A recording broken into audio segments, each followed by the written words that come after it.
इसकी फिजिबिलिटी फिर से चेक करेंगे। हाँ वो नॉर्दर्न, हाँ ये से southern bypass, northern bypass construct हुआ है उसका 8000 PCU पर सदर्न बाईपास के लिए PCUs कितना मिलता है उसकी फिजिबिलिटी चेक करेंगे। उसका अध्ययन करने के बाद वो भी संभव हो सकता है तो करने का प्रयास करेंगे।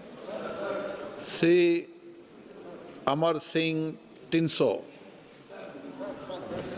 Speaker sir, National Highway 29 implemented by NHIDCL PMO Diffu from Doboka Junction to Lahore region, Assam, length 118.25, section 1 to 7. May the Honorable Minister, Road Transport and Highway kindly explain why extensive streets of the highway are showing removal of surface layer, pothole unfinished, and inadequately protected cut section and other serious construction deficiencies despite the project having been declared completed. Further, may the Honorable Minister also inform the House whether any independent quality audit has been conducted and whether accountability has been fixed on the contractor official concerned, including timeline for permanent rectification and ensuring road safety for commuter. Thank you, sir. सम्माननीय अध्यक्ष महोदय, ये प्रश्न केवल हरियाणा के एक national highway से संबंधित है और सम्माननीय सदस्य आसाम का पूछ रहे ऐसे 4500 रोड का काम शुरू है। हर प्रोजेक्ट का तो जानकारी मेरे पास नहीं है, पर जो रेफरेंस उन्होंने दिया है मैं उसकी इंक्वायरी करके उसके ऊपर कार्रवाई करूंगा। मैं उनसे अनुरोध करूंगा कि क्वेश्चन और समाप्त होने के बाद मेरे ऑफिस में आप आइए, वहाँ कंसर्निंग ऑफिसर्स भी आते हैं, तो मैं तुरंत उसकी जानकारी भी आपको दूंगा और कुछ करना हो तो प्रॉब्लम सॉल्व कर दूंगा। श्री केसी Venugopal. Thank you, Chairman. Speaker, sir. Sir, National Highway construction in Kerala is facing serious issues. Within 6 months, 3 places, serious incident happened. One is in Kuriad. Number 2, in my constituency, Arur Torur, a girder has been collapsed and 1 person has killed. Then one is in Ramachandran constituency, Kollam, Kuriad, completely brick has been collapsed. So basically the issue of sand is there, very much low quality sand is using. Then one major thing I would like to bring into your notice through Speaker, sir. Sir, subcontract is given by the NHAI. The subcontractors, the main contractor is not in the picture at all. Subcontractor is given. They are doing contractual work. But there is no responsible officer is there when the incident happened. Therefore, within 6 months, 3 major incidents, collapsing the road is happening.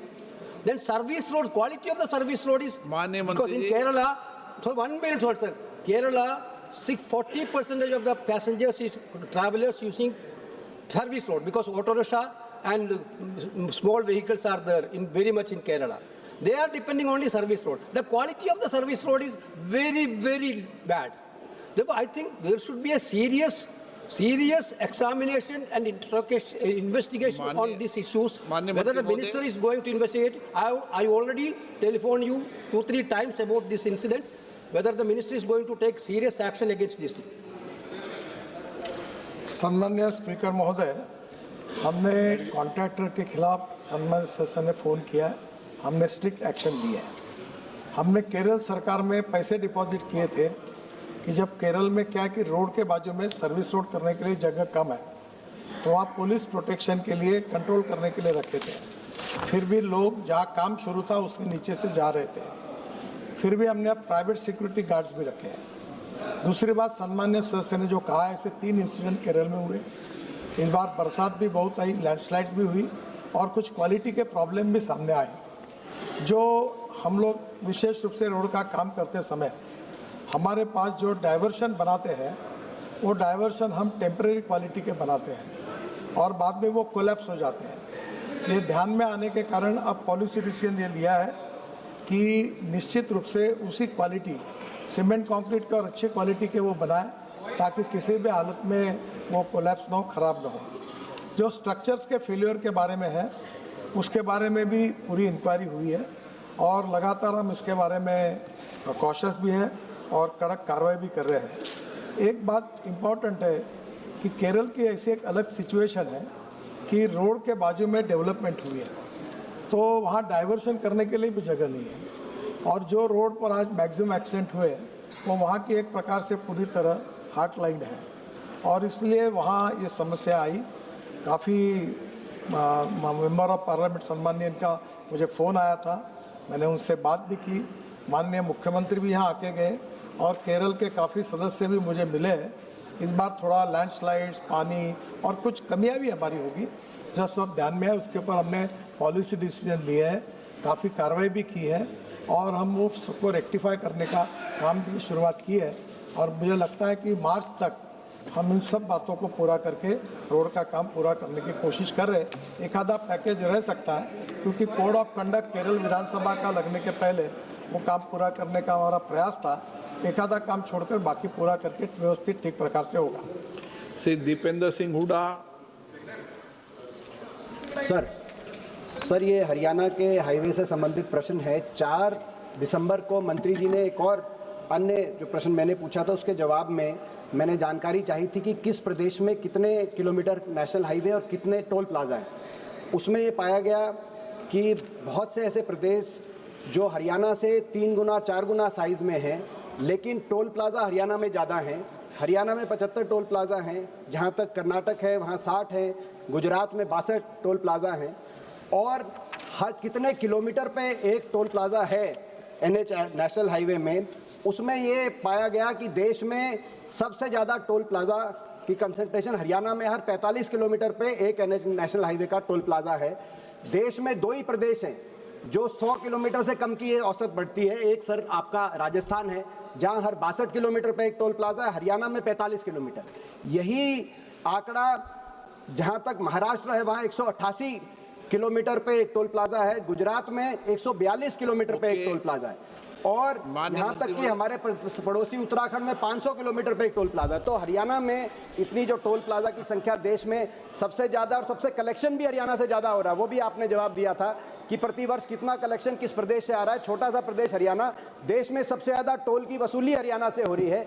तो इसको एक rationalise करके किस प्रकार से सरकार देखना चाहेगी आने वाले समय में। मैं मंत्री सम्माननीय स्पीकर महोदय, सम्माननीय सदस्य सब बातें बता रहे हैं पर हरियाणा में एक भी रोड बाकी नहीं है। पूरे हरियाणा के 4 लेन अच्छे रोड बने, सबसे ज़्यादा रोड हरियाणा में बने, वो बात नहीं बता रहे। और मैं दावा करता हूँ कि जब से हरियाणा के राज्य का निर्माण हुआ जितना काम नहीं हुआ उतना इस 12 साल में मोदी जी के नेतृत्व में हमने हरियाणा में किया। नकार नहीं सकते।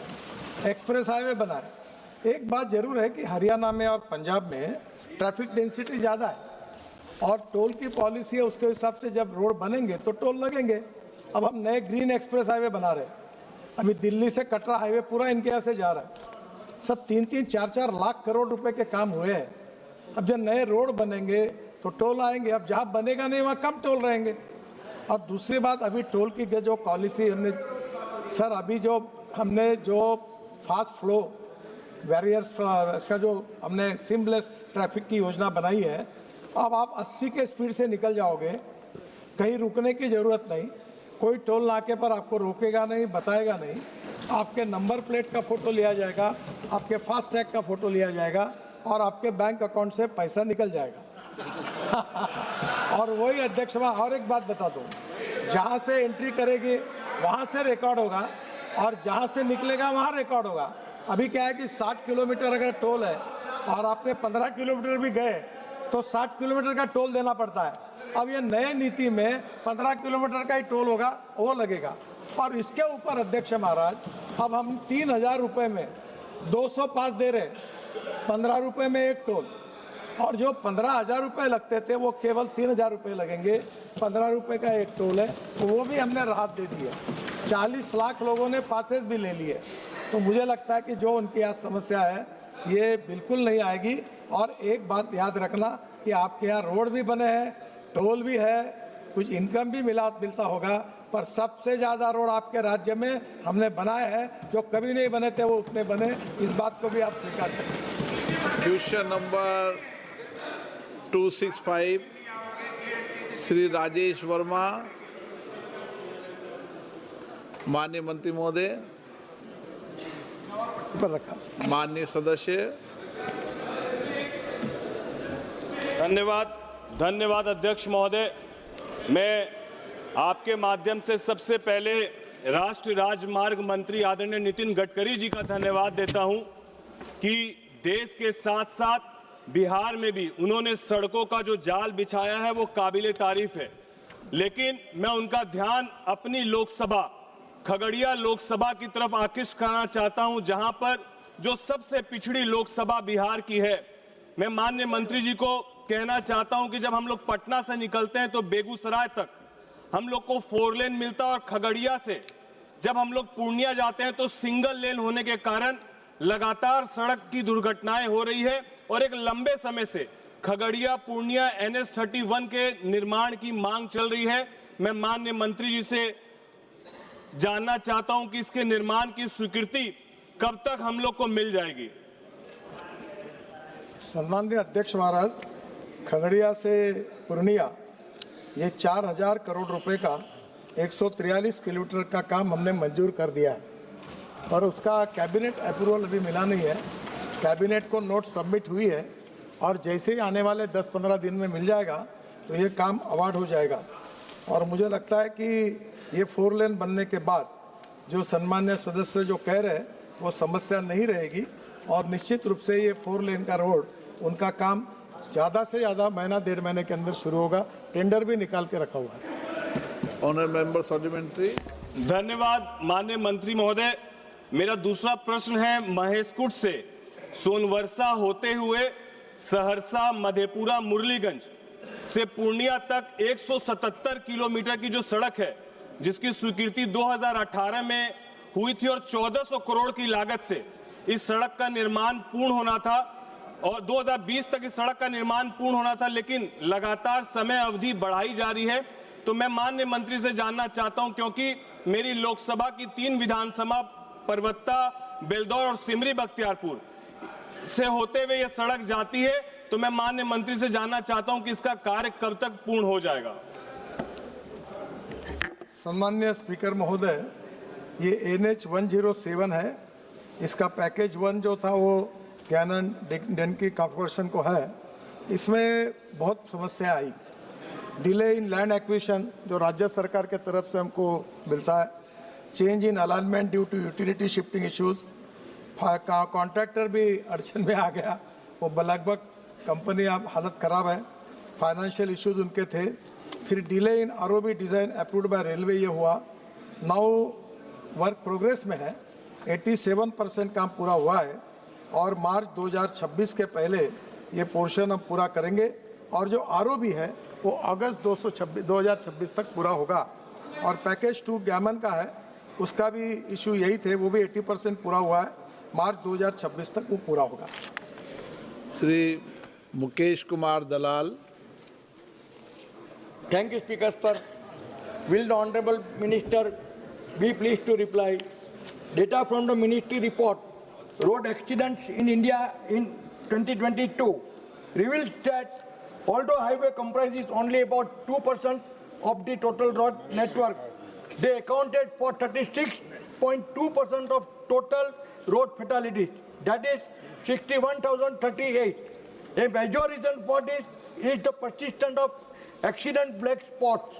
Will the minister please state whether the O&M contracts include a strict